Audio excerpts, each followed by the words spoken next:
Hello, traders. FX Pip Collector here. Today is Thursday, May 1st, and this is my PM recap for the Euro US dollar. If you haven't done so yet, definitely do check out my free Discord group, which is linked down here in the corner at the end of the video.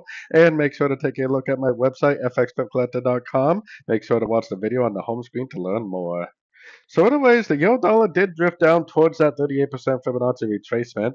I already did get out of my trade because, boy, it really looks like a possible 1, 2, 3, 4, 5 pattern. I noticed today that, man, it really looks like it possibly is making three waves down, like could even be a W. Three waves up could even be three waves of X, and possibly 1, 2, 3 waves down for like three waves of wave Y.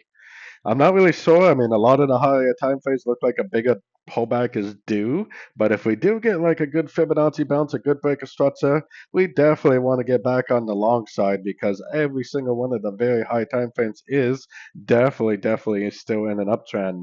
This very sideways price action makes you think that it's all just a correction. It may just end up being a very shallow wave two, and maybe the wave one actually ends right here at that spike.